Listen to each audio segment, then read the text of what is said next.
Hello everyone, welcome back to my channel skill arc. मैं हूं प्रियंका और जो आज की हमारी क्लास रहेगी, इस क्लास में एक्सरसाइज 9.3 के जो बचे हुए क्वेश्चन हैं उन्हीं को हम कंप्लीट करेंगे। इससे पिछली एक्सरसाइज में इस एक्सरसाइज के 5 क्वेश्चन हमने कंप्लीट कर लिए थे, तो पिछले वीडियो की लिंक आपको ऊपर मिल जाएगी। बाकी डिस्क्रिप्शन बॉक्स में जितने भी चैप्टर हमारे कंप्लीट होते जा रहे हैं सभी की प्लेलिस्ट की लिंक मैं डिस्क्रिप्शन बॉक्स में ही मेंशन करते जा रही हूँ, तो वहां से आप आसानी के साथ कोई भी चैप्टर देख सकते हैं। ठीक है, तो क्लास स्टार्ट करेंगे। और उससे पहले एक जरूरी बात कि अगर आप किसी भी एक्सरसाइज को पढ़ रहे हैं तो उससे उस एक्सरसाइज को करने से पहले उसका इंट्रोडक्शन जरूर देखिएगा, क्योंकि इंट्रोडक्शन में हम उससे रिलेटेड सारे फॉर्मूले, सारे कॉन्सेप्ट को कवर करते हैं और उसमें जो भी क्वेश्चन होते हैं उनको समझने में थोड़ी सी आसानी हो जाती है कि इस क्वेश्चन में क्या बोला जा रहा है और हमको करना क्या है। ठीक है, तो इसीलिए एक्सरसाइज 9.3 का जो इंट्रोडक्शन है इसकी लिंक भी आपको ऊपर मिल जाएगी, यहां से आप इसको देख सकते हैं अगर अभी तक आपने ये वीडियो नहीं देखा है तो। ठीक है, तो क्वेश्चन आराम से समझ में आएंगे, इसीलिए चलिए तो स्टार्ट करते हैं। तो क्वेश्चन नंबर 6 में हमको बोला जा रहा है form the differential equation of the family of the circle touching the y axis at the origin. तो देखिए, क्वेश्चन नंबर 1 से लेके 5 तक हमको जनरल सॉल्यूशन दिया गया था, यानी कोई ना कोई कर्व की इक्वेशन सीधी सीधी दी गई थी और उससे हमको डिफरेंशियल इक्वेशन फॉर्म करनी थी। लेकिन अब यहाँ पर कोई इक्वेशन वगैरह हमको नहीं दिया, कोई जनरल सॉल्यूशन नहीं दिया है, बस हमको वर्ड्स में बोल दिया गया है कि भाई इस तरह की इस कंडीशन के हिसाब से जो सर्कल बन रहा है उस फैमिली ऑफ सर्कल को शो करने वाली डिफरेंशियल इक्वेशन को फॉर्म करिए। तो इक्वेशन को फॉर्म करने के लिए सबसे पहले तो अपन देखते हैं कि भाई हमारा सर्कल बनेगा कैसा। तो यहाँ पर हमको क्या बोला गया है, circle touching the y axis. तो अब वाई एक्सिस को टच कर रहा है, बट कहां पर, एट द ओरिजिन। ठीक है, तो ये हमने बनाया अपना वाई एक्सिस, ये बन गया अपना एक्स एक्सिस। ठीक है, तो फाइनल फिगर बनाने से पहले मैं आपको समझा देती हूँ कि इस तरीके से अपना एक्स एक्सिस और वाई एक्सिस है।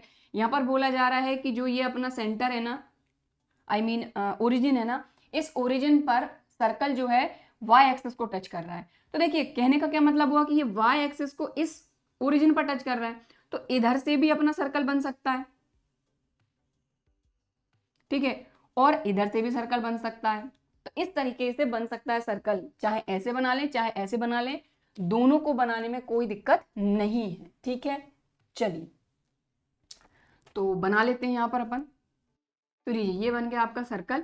ठीक है, अब जो ये सर्कल है ये वाई एक्सिस को ओरिजिन पर टच कर रहा है, तो ये क्या है अपना 0 0। बाकी इससे रिलेटेड हमको कुछ भी नहीं दिया गया है कि भाई इसकी रेडियस क्या है, इसका सेंटर क्या है। तो आपको ये चीज पता है कि इसका जो भी सेंटर रहेगा वो आपके एक्स एक्सिस पर ही रहेगा। ठीक है ना, क्योंकि देखिए यहां पर क्या बोला जा रहा है कि वाई एक्सिस को ओरिजिन पर टच कर रहा है आपका सर्कल, तो इस तरफ बना ले चाहे इस तरफ बना ले, दोनों फिगर बन सकते हैं और इस तरीके से आपका सर्कल बन जाएगा। सर्कल का सेंटर एक्स एक्सिस पर ही रहेगा। तो सबसे पहले तो बात यह है कि यहाँ पर हमको रेडियस नहीं पता, सेंटर नहीं पता, तो सबसे पहले हम इसकी रेडियस को सपोज कर लेते हैं। रेडियस हम क्या ले लेते हैं, आर। ठीक है, कहने का मतलब क्या हुआ कि यहां से लेके यहां तक की ये जो डिस्टेंस है ना, ये आपकी हो गई आर। ठीक है, कहने का मतलब हुआ कि इसके कोऑर्डिनेट्स हमको मिल जाएंगे, क्योंकि एक्स एक्सिस पर वाई तो 0 होता है और एक्स क्या हो जाएगा, यहां से यहां तक की डिस्टेंस आर हो गई। तो लीजिए, सेंटर भी हमको मिल गया, काम बन गया अपना। एंड सेंटर क्या हो गया अपना, आर 0। तो देखिए, रेडियस मिल गई, सेंटर मिल गया। अब बिल्कुल आराम से हम इस सर्कल की इक्वेशन को फॉर्म कर सकते हैं। तो इक्वेशन ऑफ सर्कल का स्टैंडर्ड फॉर्म पढ़ा है ना, x माइनस एच का होल स्क्वायर। तो h की जगह पे यहाँ है r, तो x माइनस आर का whole square plus y minus k यानी 0 का whole square equal to radius का स्क्वायर। थोड़ा सिंप्लीफाई करेंगे तो ये हो जाएगा x, सॉल्व भी कर लेते हैं इसको, होल स्क्वायर ओपन करते हैं तो x square plus r square minus 2xr plus y minus 0 यानी y square equal to r square. ठीक है, इसके बाद देखिए ये प्लस का आर स्क्वायर उधर जाएगा, माइनस का आर स्क्वायर, तो आर स्क्वायर से आर स्क्वायर कैंसिल हो जाएगा, तो यहाँ आ जाएगा 0, यानी ये डायरेक्ट भी कैंसिल कर सकते हैं। ये हो जाएगा आपका x square plus y square minus 2xr। तो इस तरीके से हमको यहाँ पर हमारे सर्कल की इक्वेशन मिल गई। अब काम ही कुछ नहीं बचा, अब सर्कल की इक्वेशन मिल गई तो भाई इससे डिफरेंशियल इक्वेशन ही तो फॉर्म करना है। और डिफरेंशियल इक्वेशन फॉर्म करने के लिए सबसे पहली चीज हम क्या देखते हैं कि जो भी हमारी सर्कल की इक्वेशन है या जो भी हमारी कर्व की इक्वेशन है उसमें आर्बिट्ररी कांस्टेंट कितने हैं। तो देखिए जरा, आर्बिट्ररी कांस्टेंट 1 है, तो नंबर ऑफ आर्बिट्ररी कांस्टेंट 1, इसलिए एक बार डिफरेंशिएट करेंगे तो कर लेते हैं। इसको दे दीजिए आप इक्वेशन नंबर 1, जो अपनी स्टार्टिंग में इक्वेशन आती है उसको इक्वेशन 1। डिफरेंशिएट करेंगे एक्स के रिस्पेक्ट में, एक्स स्क्वायर का हो जाएगा 2x, वाई स्क्वायर का हो जाएगा 2y, और चेन रूल से y का करेंगे तो ये हो जाएगा dy/dx माइनस 2r अपना कांस्टेंट है और x का x के रिस्पेक्ट में 1 इक्वल टू 0 तो एज इट इज। ठीक है, तो अब आप बोलेंगे कि ये जो है आ तो गया है लेकिन हमारा आर्बिट्ररी कांस्टेंट हटा भी नहीं है और डिफरेंशिएट भी एक ही बार कर सकते हैं, तो थोड़ा सा इधर उधर करना पड़ेगा ना। तो देखिए सभी जगह से 2 तो कॉमन ले लीजिए आप, पहले यहाँ पर भी 2 है, यहाँ पर भी 2 है, यहाँ पर भी 2 है, तो हमने 2 लिया कॉमन, तो यहाँ बचा x प्लस वाई और dy/dx को हम लिख लेते हैं y डैश। ठीक है, और माइनस आर इक्वल टू 0, तो ये 2 मल्टीप्लाई में डिवाइड में चले जाएगा, तो ये क्या हो जाएगा अपना x plus y dash minus r equal to 0। ठीक है, तो कहने का मतलब ये है कि यहाँ पर एक ही बार डिफरेंशिएट करना था जो कि हम कर चुके हैं और आर गया नहीं, तो भाई जो इक्वेशंस हैं उनको इधर उधर करके सॉल्व करना रहेगा। तो आप एक काम करिए, ये माइनस का और उधर जाके प्लस का और हो जाएगा ना, तो हम कर लेते हैं x plus y dash equal to positive r. कहने का मतलब ये है कि आर की वैल्यू यहाँ पर हमको मिल गई ना, तो ये जो r की वैल्यू है ये इस इक्वेशन नंबर 1 में रख देंगे तो हमारा काम बन जाएगा। ठीक है, फ्रॉम इक्वेशन फर्स्ट, ये इक्वेशन फर्स्ट है, r की वैल्यू यहाँ रख देंगे तो अपना काम बन जाएगा, r भी एलिमिनेट हो जाएगा। तो यहाँ पर क्या है, ये x square plus y square, ठीक है ना, x square plus y square minus two x और r की जगह पे इसको रख देंगे, तो रख दीजिए, तो x प्लस वाई डैश। ठीक है, clear, x square plus y square minus 2x और r की जगह पे ये वैल्यू रख दी और इक्वल टू क्या है 0, राइट। अब इसको थोड़ा सिंप्लीफाई कर लीजिए, r का नामो निशान खत्म हो गया है क्योंकि आर्बिट्ररी कांस्टेंट को हमको करना पड़ता है एलिमिनेट, राइट। तो ये हो जाएगा अपना x square plus y square minus 2x square और ये हो जाएगा अपना plus minus 2x y dash equal to 0। तो अब एक चीज़ देखें, ये प्लस माइनस का 2x स्क्वायर, ये आपका प्लस का एक्स स्क्वायर, इसमें से ये जाएगा तो ये आ जाएगा माइनस का x square plus y square minus 2x y dash equal to 0। एक काम और कर सकते हैं, सभी में से आप माइनस साइन कॉमन ले लीजिए, तो माइनस साइन कॉमन लिया तो ये हो गया प्लस का एक्स स्क्वायर माइनस का वाई स्क्वायर प्लस का 2x y dash equal to 0, minus उधर चले जाएगा तो ये आ जाएगा x square minus y square plus 2x y dash equal to 0। तो लीजिए ये आ गई आपकी differential equation of order first. तो देखिए इसका ऑर्डर कितना है 1 है और यहाँ पर नंबर ऑफ आर्बिट्ररी कांस्टेंट भी कितना था, एक ही था। ठीक है, क्लियर, तो ये आ गई आपकी डिफरेंशियल इक्वेशन। तो देखिए यहाँ पर मेन काम है, अपन थोड़ा सिंप्लीफाई ज्यादा करते हैं इसलिए स्टेप्स ज्यादा हो जाती हैं, बाकी मेन काम अपना क्या है कि आपको देखना है सबसे पहले तो, अब इस तरह के क्वेश्चन रहेंगे तो इस तरह के क्वेश्चन में सबसे पहले तो आपको आपकी इक्वेशन फॉर्म करनी है, जो भी कर्व आपको दिया, तो सर्कल बोला तो सर्कल की इक्वेशन फॉर्म करी, सिंप्लीफाई किया जिससे हमको इक्वेशन मिल गई, फिर हमने आर्बिट्ररी कांस्टेंट देखा, उसको डिफरेंशिएट किया, एक ही बार कर सकते थे तो क्या पॉसिबल हो सकता था, दोनों इक्वेशन को देखा हमने, सॉल्व किया और इस तरीके से हमारी ये आ गई डिफरेंशियल इक्वेशन, राइट। अब हम देखेंगे नेक्स्ट क्वेश्चन। तो यहाँ पर नेक्स्ट क्वेश्चन है क्वेश्चन नंबर 7। क्वेश्चन नंबर 7 में बोला जा रहा है कि form the differential equation of the family of parabola.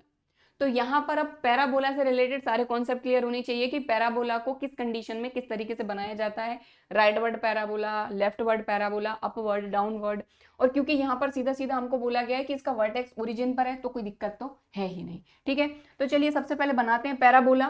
Parabola having vertex at origin, तो ओरिजिन पर इसका वर्टेक्स है and axis along positive y axis, तो पॉजिटिव वाई एक्सिस के अलोंग बन रहा है तो बना देते हैं। तो ये तो अपना हो गया एक्स एक्सिस, ये हो गया अपना वाई एक्सिस, और यहाँ पर ये बोला गया है कि जो पॉजिटिव वाई एक्सिस है यानी ये ऊपर वाला इसके अलोंग बन रहा है, मतलब इस तरीके से कुछ पैराबोला बनेगा और ओरिजिन से होकर ये जा रहा है क्योंकि ओरिजिन पर इसका वर्टेक्स है, मतलब इस तरीके से बनेगा। और इस तरीके का जो पैराबोला होता है उसकी हमारी इक्वेशन क्या होती है, x square equal to 4ay। ठीक है, ये ओरिजिन पर है इसका वर्टेक्स, राइट। ठीक है, तो इस तरीके से आपको पता होना चाहिए कि अपवर्ड पैराबोला है, ओरिजिन पर इसका वर्टेक्स है, तो किस तरीके से हमारी इस पैराबोला की इक्वेशन आएगी। तो ये इक्वेशन होती है, तो मिल गई। चलो यहाँ लिखेंगे अब अपन, तो यहाँ पर लिखेंगे equation of parabola having vertex at origin and axis along positive y axis,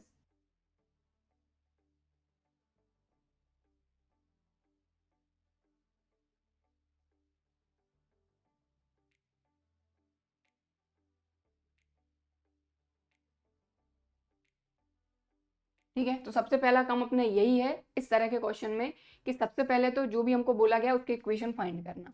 equation आ गई है, अब इसमें हम क्या देखेंगे कि आर्बिट्ररी कांस्टेंट कितने हैं, तो नंबर ऑफ आर्बिट्ररी कांस्टेंट जो है ये 1, क्योंकि ए अकेला है। ठीक है, मतलब इसको एक ही बार आप डिफरेंशिएट कर सकते हैं और एक ही बार डिफरेंशिएट करना है और उतने में ही अपने को इस आर्बिट्ररी कांस्टेंट को भी एलिमिनेट करना है। तो चलिए इसको डिफरेंशिएट करते हैं। तो देखिए आपके पास दो तरीके हैं, एक काम आप क्या कर सकते हैं, यही के यही ये x square upon y equal to 4a कर दीजिए। समझ में आ रही बात, ये एक्स स्क्वायर वाई को आप यहाँ ले आइए तो आर्बिट्ररी कांस्टेंट एक तरफ हो गया, उसके साथ एक कांस्टेंट भी हो गया। अब आप इसको डिफरेंशिएट कर दीजिए, क्योंकि आपको डिफरेंशिएट तो एक ही बार करना है, तो इसको डिफरेंशिएट कर दीजिए। ठीक है, और एक तरीका और है कि आप ऐसे डिफरेंशिएट करिए, फिर यहाँ से ए की वैल्यू फाइंड करके इसमें रखिए, तो कैसे भी कर सकते हैं। चलिए तो इसको डिफरेंशिएट करना है अपन, तो यहाँ पर अपना क्वोशिएंट रूल लगेगा, तो लगा देते हैं। डिनोमिनेटर का square, denominator derivative of numerator, तो x का हो जाएगा 2x, बीच में minus x square as it is, derivative of y तो y डैश, ठीक है, इक्वल टू 4a कांस्टेंट है तो इसका डेरिवेटिव हो जाएगा 0। तो हो गया एक ही बार में एलिमिनेट। तो ऐसे भी कर सकते हैं, कोई दिक्कत नहीं है, अलग अलग तरीके हो सकते हैं किसी भी क्वेश्चन को सॉल्व करने के। ठीक है, तो इसको इस तरीके से ऐसे करके और इसको इक्वेशन बन दीजिए। ठीक है, चलिए तो इसको थोड़ा सिंप्लीफाई कर लेंगे और अपना काम बन जाएगा। तो ये जो वाई स्क्वायर है ना, ये आपका डिवाइड में है, इधर जाके मल्टीप्लाई में जाके खत्म हो जाएगा, तो ये हो जाएगा आपका 2xy minus x square y dash equal to 0, और चाहें तो दोनों में से माइनस साइन कॉमन लेंगे तो ये हो जाएगा आपका x square y dash minus 2xy equal to 0, और x और कॉमन ले सकते हैं इसमें से, तो x भी कॉमन ले लीजिए, तो ये हो जाएगा आपका x y square minus 2y equal to 0, तो ये हो जाएगा आपका एक्स वाई स्क्वायर माइनस, एक मिनट, x y dash minus 2y equal to 0। लीजिए आ गई आपकी इक्वेशन, खत्म। ठीक है, एक बार यहाँ लिख देती हूँ सही तरीके से, x y dash minus 2y equal to 0। समझ में आ गई बात, तो लीजिए ये आ गई आपकी differential equation of this parabola. Clear, तो यहाँ पर हमारा नेक्स्ट क्वेश्चन है क्वेश्चन नंबर 8। क्वेश्चन नंबर 8 में हमको बोला जा रहा है form the differential equation form करना है of the family of ellipse having foci on y axis and centre at origin. तो यहाँ पर देखिए हमारे हमने जो स्टैंडर्ड फॉर्म पढ़े हैं एलिप्स के, उसमें हमने दो तरह की एलिप्स पढ़ी हैं। एक तो अपनी वर्टिकल एलिप्स पढ़ी है जो वाई एक्सिस के अलोंग होती है, एक अपने हॉरिजॉन्टल एलिप्स पढ़ी है जो कि अपने एक्स एक्सिस के अलोंग होती है। ठीक है, तो चलिए यहाँ पर बोला जा रहा है वाई एक्सिस के अलोंग है और इसका सेंटर बोला जा रहा है कि ओरिजिन पर है, तो इस तरीके से बनेगी अपनी एलिप्स, वाई एक्सिस के अलोंग, मतलब इस तरीके से। ठीक है, क्लियर, समझ में आ गई बात। तो देखिए यहाँ पर आपको एलिप्स के बारे में पता होना चाहिए, उसकी इक्वेशन किस तरीके से किस फॉर्म में क्या रहेगी, पैराबोला पता होना चाहिए, हाइपरबोला पता होना चाहिए। तो हालांकि ये ऑलरेडी आप पढ़ चुके हैं, तो अगर आपको लगता है कि अभी भी क्लियर नहीं है ये कॉन्सेप्ट तो इसको क्लियर करिए, इसके लिए आपको लिंक ऊपर मिल जाएगी। ठीक है, चलिए तो करते हैं। यहाँ पर यहाँ से लेके यहाँ तक की डिस्टेंस पॉजिटिव है और यहाँ से लेके यहाँ तक की डिस्टेंस नेगेटिव है। अब देखिए यहाँ पर हो सकता है कि ये डिस्टेंस कम दिख रही है, ये ज्यादा दिख रही है, लेकिन हमेशा यहाँ पर एलिप्स में ये पूरा का पूरा जो पार्ट रहेगा ये पूरा इसका सिमेट्रिक रहेगा, यानी यहाँ जितनी डिस्टेंस रहेगी उतनी ही यहाँ रहेगी। तो हमारे फिगर में थोड़ा सा कम ज्यादा हो गया तो इसको हम थोड़ा सा प्रॉपर कर ही लेते हैं। तो यहाँ से लेके यहाँ तक की डिस्टेंस अपनी a है और यहाँ से लेके यहाँ तक की डिस्टेंस नेगेटिव a। उसी तरीके से यहाँ तक से लेके यहाँ तक की डिस्टेंस पॉजिटिव भी और यहाँ से लेके यहाँ तक की डिस्टेंस नेगेटिव भी। तो इस तरीके से अगर इसका स्टैंडर्ड फॉर्म देखा जाए, मतलब अगर मान लीजिए यहाँ से यहाँ तक अपन a लेते हैं, यहाँ से यहाँ तक नेगेटिव a और ये अपना लेते हैं अपन पॉजिटिव b और यहाँ से यहाँ तक नेगेटिव b, तो इसके लिए जो इक्वेशन है वो बन जाएगी अपनी x square upon a square plus y square upon b square equal to 1। तो इक्वेशन अपने को मिल जानी चाहिए, बस मेन काम अपना ये है। ठीक है ना, अगर इक्वेशन मिल गई तो अपना काम बन जाएगा। तो इक्वेशन मिल गई है अपने को, तो यहाँ पर अपन लिखेंगे equation of ellipse having foci on y axis and centre at origin, ये आपको लिखना है, मैं डायरेक्ट लिख रही हूँ। तो एलिप्स की इक्वेशन हो गई अपनी x square upon a square plus y square upon b square equal to 1। ठीक है। अब आप देखेंगे कि अगर इससे आपको डिफरेंशियल इक्वेशन फॉर्म करनी है तो सबसे पहले हमको देखना पड़ेगा कि नंबर ऑफ आर्बिट्ररी कांस्टेंट कितने हैं। तो 2 नंबर ऑफ आर्बिट्ररी कांस्टेंट हैं, मतलब 2 बार डिफरेंशिएट करेंगे। तो नंबर ऑफ आर्बिट्ररी कांस्टेंट्स कितने हो गए, 2 हो गए। 2 बार डिफरेंशिएट करेंगे। तो सबसे पहले तो एक बार करते हैं और इसको दे दीजिए इक्वेशन नंबर 1। तो इसको करते हैं डिफरेंशिएट। तो देखो 1/a² तो अपना कांस्टेंट है, x² को डिफरेंशिएट करेंगे तो हो जाएगा 2x प्लस 1/b² कांस्टेंट है, फिर y² को करेंगे तो ये हो जाएगा 2y, और फिर चेन रूल से y को करेंगे तो y डैश 1 का हो जाएगा 0। ठीक है। अब एक चीज का ध्यान दें, आप एक काम कर सकते हैं कि यहाँ पर सबसे पहले तो देखिए यहाँ पर भी 2 है, यहाँ पर भी 2 है, कॉमन लेंगे, 0 के पास चले जाएगा, 2 खत्म हो जाएगा, तो 2 को हटा ही देते हैं। तो ये आ गया आपका x/a² प्लस 2 तो चले गया ना, plus y dash upon b² equal to 0। ये आ गई आपकी इक्वेशन नंबर 2। तो अब एक बार और डिफरेंशिएट आप कर सकते हैं इसको। तो डिफरेंशिएट करने से पहले आप यहाँ पर देख लें कि क्या हम यहाँ पर कुछ ऐसा कर सकते हैं जिससे कि आपके ये जो आर्बिट्ररी कांस्टेंट है ये हट जाएं। तो या तो आप ऐसा कर लीजिए कि आर्बिट्ररी कांस्टेंट को एक तरफ कर दीजिए, फिर डिफरेंशिएट करिए, क्योंकि आपके पास चॉइस यही है कि सिर्फ 2 ही बार डिफरेंशिएट कर सकते हैं, जिसमें से एक बार आप कर चुके हैं और उसके बावजूद भी आपके आर्बिट्ररी कांस्टेंट यहाँ से एलिमिनेट नहीं हुए हैं। ठीक है। तो या तो आप इनको एक तरफ कर दीजिए या फिर डिफरेंशिएट कर लीजिए और फिर इक्वेशंस को आपस में सॉल्व करके ए और बी की वैल्यू रख दीजिए। तो देखिए हम एक काम करते हैं, ये जो y डैश अपॉन b² है इसको यहीं रखते हैं, ये प्लस का x/a² है, उधर जाएगा तो माइनस का x/a² हो जाएगा। हो गया ना। ठीक है। अब एक काम हम कर सकते हैं, ये जो b² है इसको उधर भेज देते हैं, x को यहाँ ले आते हैं, तो ये हो गया आपका y dash upon x equal to minus b²/a²। तो अब आप देखेंगे इसकी जगह आप इक्वेशन नंबर 2 इसको दे दीजिए। ऐसा क्यों? क्योंकि हमने अभी इसी इक्वेशन को सॉल्व किया है ना भाई। पहली इक्वेशन तो जो अपने पास थी एलिप्स की, इसको पहली बार डिफरेंशिएट करने पे ये रिजल्ट मिला है हमको। तो हमने यहाँ पर क्या काम किया, हमने यहाँ पर ये किया कि हमारे जो वेरिएबल्स थे इनको एक तरफ कर लिया और जो आर्बिट्ररी कांस्टेंट थे उनको एक तरफ कर दिया, क्योंकि अब अगर आप दूसरी बार डिफरेंशिएट करते हैं तो ये पूरे के पूरे खत्म हो जाएंगे। ठीक है। तो यहाँ पर डिफरेंशिएटिंग अगेन,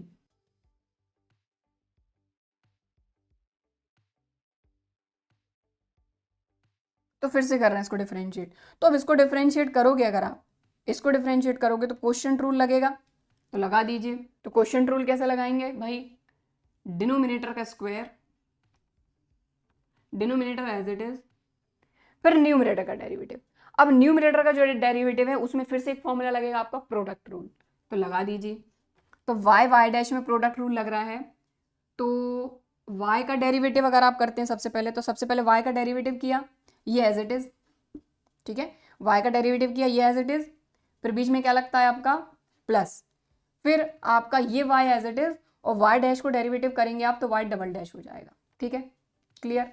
तो आपने अभी क्या किया, डिनोमिनेटर का square, denominator derivative of numerator minus numerator derivative of denominator, x का डेरिवेटिव x के रिस्पेक्ट में 1 लीजिए।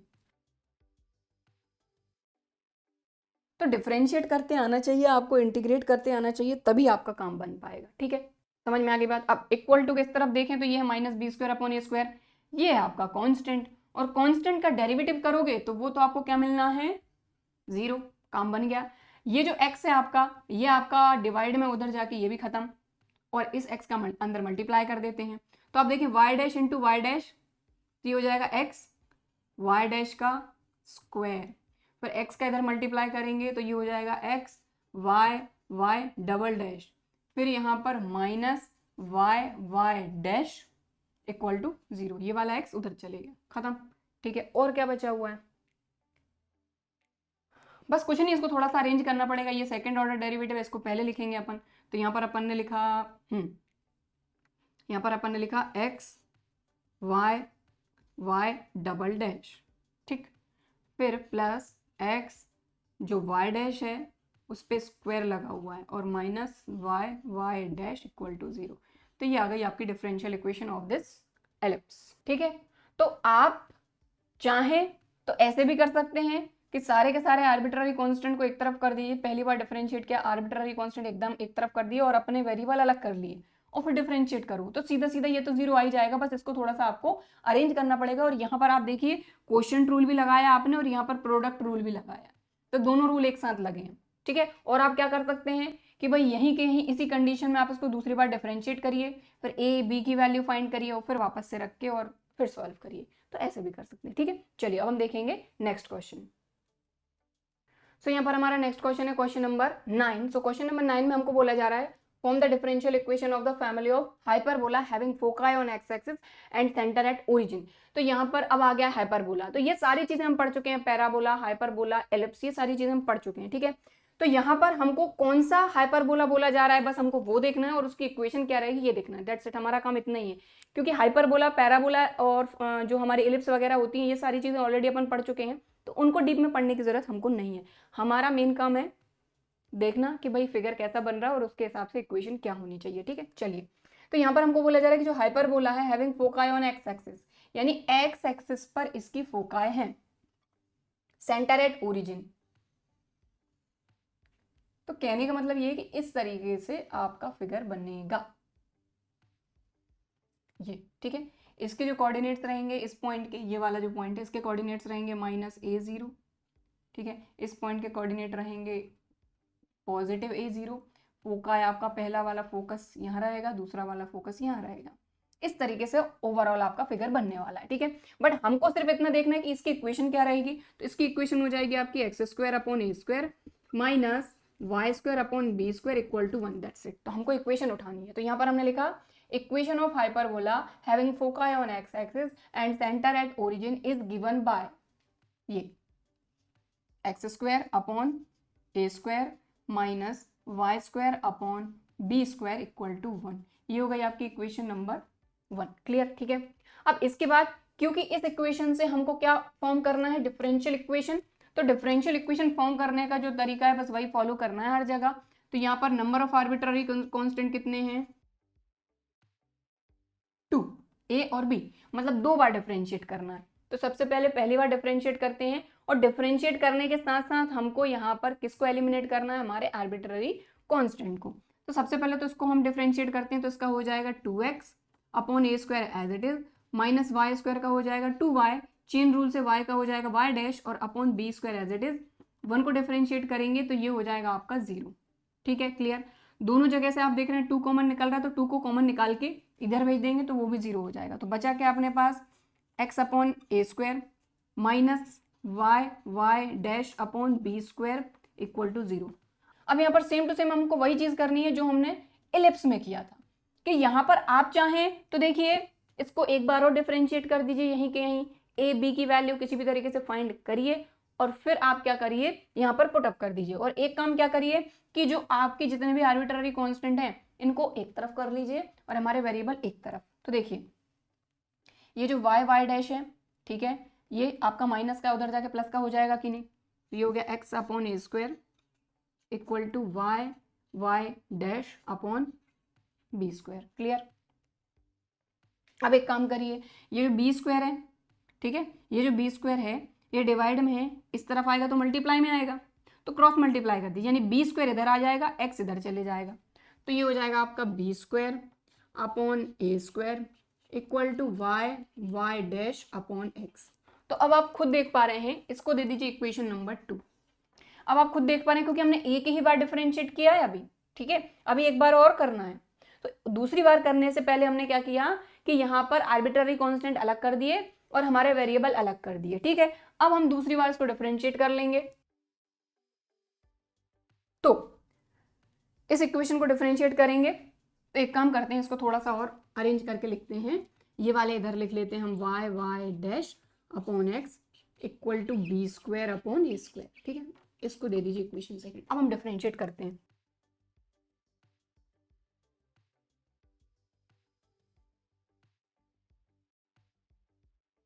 अगेन डिफरेंशिएटिंग, तो देखिए इसको डिफरेंशिएट करेंगे तो क्वोशिएंट रूल लगेगा, तो डिनोमिनेटर का स्क्वायर, ठीक है, फिर डिनोमिनेटर एज इट इज, बस इसी चीज का ध्यान रखना अपने को, डिनोमिनेटर का square, denominator as it is, derivative of numerator. तो न्यूमरेटर में ऑलरेडी है y' मतलब प्रोडक्ट रूल लगेगा, तो y' में प्रोडक्ट रूल लगा रहे हैं ब्रैकेट के अंदर, तो सबसे पहले y को डिफरेंशिएट किया y dash as it is, ठीक है ना, y को डिफरेंशिएट किया y dash as it is plus y as it is, y dash को डिफरेंशिएट करेंगे तो y पे लग जाएगा डबल डैश, ठीक है, क्लियर। तो डिनोमिनेटर का square, denominator derivative of numerator minus numerator as it is आएगा और x का डिफरेंशिएशन हो जाएगा 1 तो लिखेंगे नहीं, इक्वल टू में आए। अब आप देख रहे हैं B square upon a square constant value है, ठीक है, आर्बिट्ररी कॉन्स्टेंट है और कॉन्स्टेंट का डेरिवेटिव होता है 0, क्लियर, ठीक, बस काम खत्म हो गया अपना, सारे के सारे जो भी हमारे पास आर्बिट्ररी कांस्टेंट है वो खत्म हो गए। अब इसको थोड़ा सा सिंप्लीफाई कर लेंगे तो ये जो एक्स स्क्वायर है ये डिवाइड में इक्वल्स टू किस तरफ जाएगा, तो 0 के मल्टीप्लाई में जाके 0 हो जाएगा। तो बचा क्या सिर्फ और सिर्फ अपने पास ये, तो मल्टीप्लाई कर लेते हैं तो ये हो जाएगा एक्स और y dash into y dash, ये हो गया वाई डैश का स्क्वायर, ठीक है, प्लस एक्स का अंदर मल्टीप्लाई तो ये हो गया x y y double dash और minus y y dash equal to 0। थोड़ा सा अरेंज करेंगे क्योंकि हाईएस्ट ऑर्डर डेरिवेटिव सबसे पहले लिखा जाता है, तो ये आ जाएगा x y y double dash, ठीक, फिर वाई डैश का स्क्वायर है यहाँ पर तो एक्स वाई डैश का स्क्वायर फिर minus y y dash equal to 0। तो ये आ गई आपकी differential equation of this hyperbola, clear, ठीक है। अब हम देखेंगे नेक्स्ट क्वेश्चन। तो यहाँ पर हमारा नेक्स्ट क्वेश्चन है क्वेश्चन नंबर 10, बड़ा ही सिंपल सा क्वेश्चन है क्योंकि यहाँ पर ऑलरेडी सब कुछ दिया हुआ है। यहाँ पर हमको बोला जा रहा है कि हमको डिफरेंशियल इक्वेशन फॉर्म करना है of the family of the circle having centre on y axis and radius 3 unit. तो आप एक चीज देखिए कि भाई वाई एक्सिस पर कोई भी पॉइंट है हमारा, हम सिर्फ इसके सेंटर की बात नहीं कर रहे हैं, अगर कोई भी पॉइंट है वाई एक्सिस पर, सॉरी ये तो एक्स एक्सिस है, वाई एक्सिस पर कोई भी पॉइंट है तो हमको ये चीज पता है कि उसका एक्स तो 0 रहेगा, ठीक है ना भाई, वाई एक्सिस पर कोई भी पॉइंट रहेगा उसका एक्स 0 रहेगा और वाई कुछ ना कुछ रहेगा ही रहेगा, ये हमको पता है, ठीक है। तो यहां पर अगर इस पॉइंट की बात करें तो वाई अगर मान लीजिए कुछ ना कुछ है, बी मान लिया हमने, ठीक है, तो कहने का मतलब यह है कि जो इसका सेंटर रहेगा वो इस फॉर्म में रहेगा, ओके, बस इतनी सी बात है और कुछ भी नहीं है। तो इसको तो ड्रॉ करने की जरूरत नहीं है क्योंकि हमको ये चीज पता है कि अगर वाई एक्सिस पर सेंटर है मतलब इसका सेंटर कुछ भी हो सकता है, 0, एक आर्बिट्ररी हमारा कांस्टेंट। तो देखिए सबसे पहले तो यहाँ पर लिखेंगे हम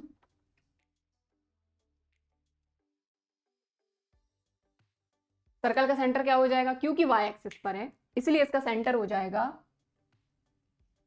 0, आप यहाँ पर देखिए जनरली अगर जनरल फॉर्म में देखा जाए तो हमारा होता है एच के सेंटर, ठीक है, और रेडियस होती है आर।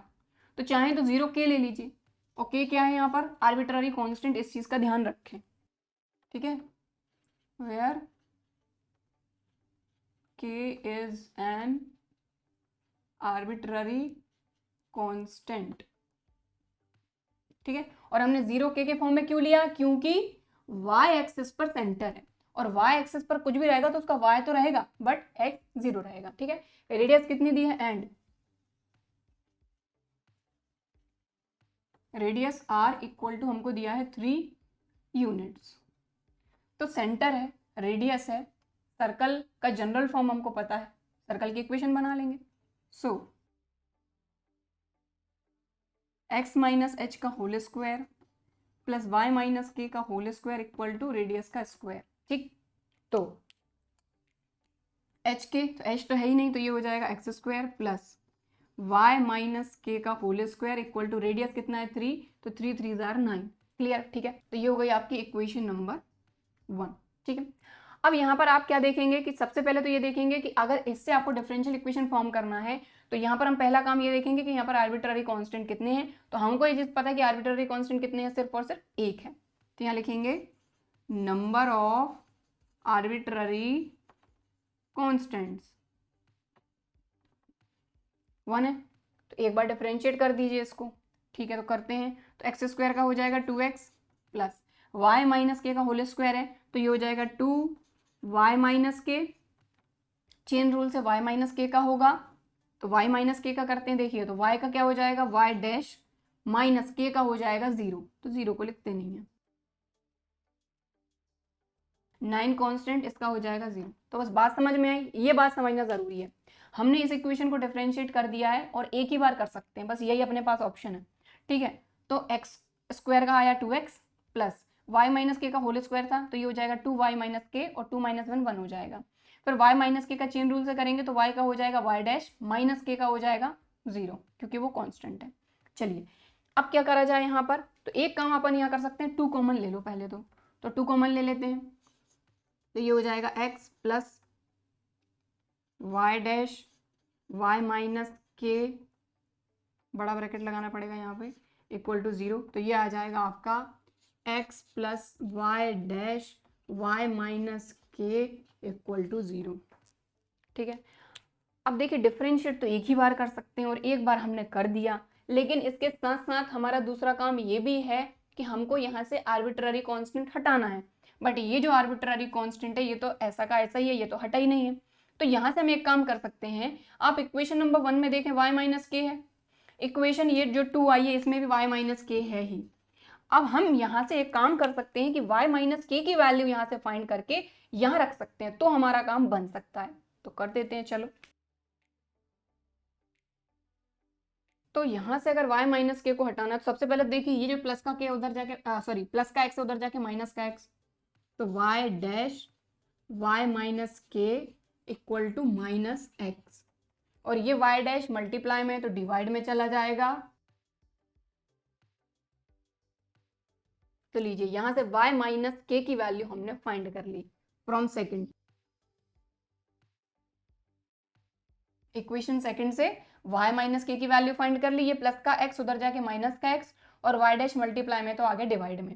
अब ये जो इक्वेशन अब ये जो वैल्यू है y माइनस के की, ये इक्वेशन 1 में रख देते हैं, ठीक है।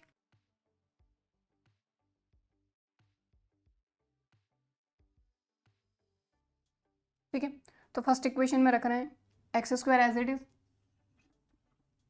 Plus y minus k equal to क्या है, minus x upon y dash, और क्योंकि यहाँ पर स्क्वायर है लगा दिया इक्वल टू 9। ठीक, इसको थोड़ा सा सिंप्लीफाई करेंगे, तो सिंप्लीफाई क्या करेंगे, सबसे पहले तो उसका स्क्वायर हटाएंगे तो ये हो जाएगा x square plus minus x का square positive x square y dash square equal to 9। ये वाई डैश स्क्वायर इधर चले जाएगा तो ये हो जाएगा एक्स स्क्वायर, पहले तो एलसीएम लेके सॉल्व करना पड़ेगा, तो ये हो जाएगा आपका x square y dash square plus x square equal to 9 y dash square. समझ में आ रही बात? देखो हमने सिंपल काम किया, क्योंकि यहाँ पर सिर्फ एक ही बार डिफरेंशिएट कर सकते थे, तो एक बार तो डिफरेंशिएट कर दिया, लेकिन एक बार डिफरेंशिएट करने पे आप देख पा रहे हैं आर्बिट्ररी कांस्टेंट के एलिमिनेट नहीं हुआ। तो हमने क्या देखा कि जो फर्स्ट इक्वेशन थी इसमें y माइनस के है, जो सेकंड आई है उसमें भी y माइनस के है। हमने सोचा कि यहाँ तो 0 है ही, यहाँ से अगर हम y माइनस के की वैल्यू फाइंड कर लें तो हमारा काम बन जाएगा। तो यहाँ से हमने y माइनस के की वैल्यू फाइंड करके इस इक्वेशन में रख दी है, और अब इसको थोड़ा सिंप्लीफाई करना है। सिंप्लीफाई कैसे किया, सबसे पहले तो उसका स्क्वायर हटाया। अब आप देखें इसको एलसीएम लेकर सॉल्व करेंगे तो इसका मल्टीप्लाई यहाँ हो जाएगा, ठीक है, और डिवाइड में रहेगा तो ये यहाँ चले जाएगा। चलो अब इसके बाद इसको भी इधर ही ले आइए, तो ये माइनस में आ जाएगा, तो ये हो जाएगा देखिए हाँ x square y dash square, और ये भी इधर आ जाएगा तो ये हो जाएगा माइनस 9 वाई डैश स्क्वायर, और प्लस का x square as it is equal to 0। हमने क्या किया, ये एज इट इज, ये प्लस का था इधर आ गया माइनस का, और ये एज इट इज। अब एक काम और कर सकते हैं, देखो वाई डैश का स्क्वायर दोनों के पास है, इसके पास भी इसके पास भी, तो कॉमन ले लेंगे, तो बचेगा क्या अपने पास एक्स स्क्वायर माइनस 9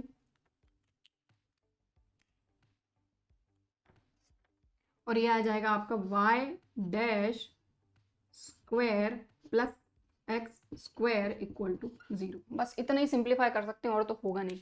तो यहाँ पर देखिए ये फर्स्ट ऑर्डर डेरिवेटिव है अपना, इस पे स्क्वायर लगा हुआ है, दोनों जगह था, दोनों जगह से कॉमन ले लिया, यहाँ बचा एक्स स्क्वायर माइनस 9 प्लस का x square as it is. तो ये आ गई आपकी differential equation of this circle, ठीक है। और चाहे तो इसको ऐसे भी लिख सकते हैं आप, मैं दोनों तरीके आपको बता देती हूँ, नोटेशन अलग अलग हो सकते हैं। तो वाई डैश मतलब dy बाई डी एक्स का square plus x square equal to 0, ठीक। तो यहाँ पर क्वेश्चन नंबर 11 हमको ये बोला जा रहा है कि which of the following differential equations has this as the general solution. तो कहने का मतलब ये है कि इन चारों में से किसी एक का जनरल सॉल्यूशन है ये, हमको बस ये बताना है। तो भाई हमको सीधी सीधी इक्वेशन दी है, इस इक्वेशन को अगर सॉल्व कर लेंगे अपन तो अपने को एक डिफरेंशियल इक्वेशन मिल जाएगी, अपना काम खत्म। तो चलिए फटाफट से कर लेते हैं। तो देखिए हमको दिया है y equal to c1 e की degree x plus C2 e की डिग्री माइनस एक्स, इसको दे दीजिए इक्वेशन नंबर 1। अब इससे एक डिफरेंशियल इक्वेशन अपन फॉर्म कर लेते हैं। अब पहली चीज, नंबर ऑफ आर्बिट्ररी कांस्टेंट, तो C1 C2 दो आर्बिट्ररी कांस्टेंट है, दो बार डिफरेंशिएट करेंगे। तो सबसे पहले, और देखिए किस फॉर्म में दिया है, dy बाई dx के फॉर्म में दिया है, notation dy by dx use किया है, तो हम भी dy बाई dx यूज करेंगे। तो यहाँ dy by dx equal to C1 अपना एज इट इज, e की डिग्री x को डिफरेंशिएट करेंगे तो e की degree x, plus C2 as it is, e की डिग्री माइनस एक्स को डिफरेंशिएट करेंगे, e की डिग्री माइनस एक्स, लेकिन माइनस एक्स को चेन रूल से करेंगे तो आ जाएगा माइनस का 1, राइट। ये हो गई आपकी इक्वेशन नंबर 2। अब एक बार डिफरेंशिएट कर चुके हैं, एक बार और करेंगे क्योंकि दो आर्बिट्ररी कांस्टेंट है, तो ये हो जाएगा d square y by d x square equal to C1 as it is, e की डिग्री x को डिफरेंशिएट करेंगे तो e की डिग्री x, और x को डिफरेंशिएट करेंगे तो 1 आ जाना है, माइनस C2 e की डिग्री माइनस एक्स का e की degree minus x, minus x को डिफरेंशिएट करेंगे तो माइनस 1, तो माइनस माइनस प्लस 1। ये हो गई इक्वेशन नंबर 3। अब आप एक चीज देखें कि ना ही आपका कोई जो आपका आर्बिट्ररी कांस्टेंट है वो हटा है, और दो बार डिफरेंशिएशन भी आप कर चुके हैं। लेकिन जैसा कि मैंने आपको बताया, कई क्वेश्चन ऐसे रहेंगे कि आपके पास जो रिजल्ट आएगा ना वो वही का वही रिजल्ट आ जाएगा जो आपको क्वेश्चन में दिया था। तो ये तो आपका d square y by d x square है, बट C1 e की degree x plus C2 e की डिग्री माइनस एक्स, ये क्या है आपका y है कि नहीं, ठीक है ना। बस काम ही खत्म हो गया, ये प्लस का y इधर आके माइनस का y, तो d square y by d x square minus y equal to 0। अब आप देख लीजिए कौन सा ऑप्शन आपका करेक्ट है, तो यहाँ पर आपको क्लियर दिख रहा है बी लीजिए। तो इस तरीके से करना है, हो गया, ठीक है। अब हम देखेंगे नेक्स्ट क्वेश्चन। तो यहाँ पर हमारा क्वेश्चन नंबर 12 है। क्वेश्चन नंबर 12 में बोला जा रहा है which of the following differential equations ये has this as one of its particular solution. तो पर्टिकुलर सोल्यूशन कैसा होता है कि भाई किसी भी तरीके से हमारे पास एक ऐसी वैल्यू होती है जो फिक्स्ड वैल्यू होती है, ठीक है, यानी कि ये जो चीज है y इक्वल टू एक्स, ये फिक्स्ड हमारा सोल्यूशन है। हमको ये बोला जा रहा है कि ये जो पर्टिकुलर सोल्यूशन, देखो जनरल सोल्यूशन नहीं बोला जा रहा, पर्टिकुलर, और सीधी सी बात है कि जनरल सोल्यूशन वो होता है जिसमें आर्बिट्ररी कांस्टेंट तो है नहीं, ठीक है। तो ये जो है ये इनमें से कौन सी डिफरेंशियल इक्वेशन का सोल्यूशन है, तो ये चीज ऑलरेडी हम पढ़ चुके हैं कि किस तरीके से हम देखते हैं कि क्या किसका सोल्यूशन है। उसके लिए हम क्या करेंगे, हमारी जो डिफरेंशियल इक्वेशन है इसमें हाईएस्ट ऑर्डर डेरिवेटिव कौन सा है, D square by D x square सभी जगह। तो ये जो हमारी इक्वेशन है इसको हम दो बार डिफरेंशिएट करेंगे।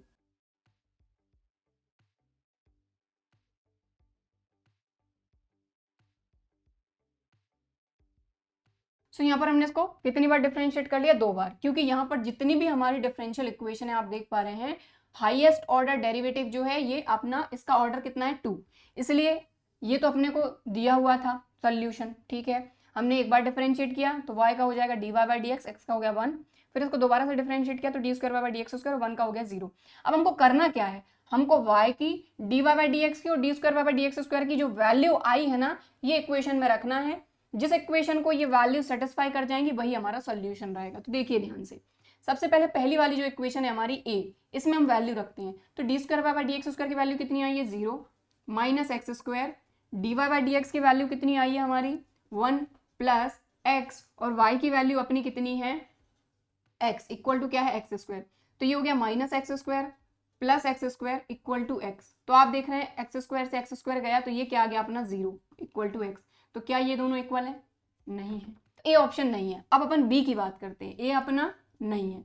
अब बी वाला देखते हैं, इसमें रखते हैं वैल्यू, तो d square by d x square की वैल्यू कितनी आई है 0 plus x, d y by d x की वैल्यू कितनी आई है 1 प्लस एक्स वाई एक्स, और y की वैल्यू कितनी है x। तो अब आप देखें ये हो गया x plus x square equal to x आ रहा है, तो ये भी इक्वल नहीं है, तो बी ऑप्शन भी नहीं है। अब अपन सी ऑप्शन की बात करते हैं, ठीक है ना भाई, ये चीज हम कर चुके हैं। सीधी सी बात है कि अगर ये इसका सोल्यूशन रहेगा तो ये जो वैल्यू है इनको हमारी इक्वेशन सेटिस्फाई करनी चाहिए, है ना। तो ये भी नहीं है, ये भी नहीं है। अब सी को देख रहे हैं अपन, तो सी वाले में अपन वैल्यू रख रहे हैं d square by d x square, कितनी वैल्यू है अपनी 0 माइनस एक्स स्क्वायर, फिर d y by d x की वैल्यू कितनी है 1 प्लस एक्स, वाई की वैल्यू कितनी है x इक्वल टू क्या है 0। अब सॉल्व कर लीजिए, ये हो गया माइनस का एक्स स्क्वायर, ये हो गया प्लस का x square equal to 0, minus x square plus x square 0 equal to 0। मतलब जो हमारी ये वाली डिफरेंशियल इक्वेशन है, इस डिफरेंशियल इक्वेशन को ये जो हमारा सॉल्यूशन ये सेटिस्फाई कर रहा है, मतलब आंसर इज सी। डी को भी देख ही लेते हैं, यहीं के यहीं, d square by d x square 0 plus x, d y by d x की वैल्यू 1 प्लस एक्स, और y की वैल्यू है x इक्वल टू 0। तो यहाँ पर आ गया x plus x square equal to 0 which is not equal to, ठीक, क्लियर। तो डी भी नहीं है, तो आंसर क्या रहेगा अपना सी। कैसे, ये इस तरीके से, ठीक है, क्लियर। तो इसके साथ ही हमारा क्वेश्चन नंबर 12 कंप्लीट हो गया है। इसको नोट करना चाहते हैं तो वीडियो को पॉज करके आप नोट कर सकते हैं। बाकी आज की क्लास में हम बस इतना ही करेंगे।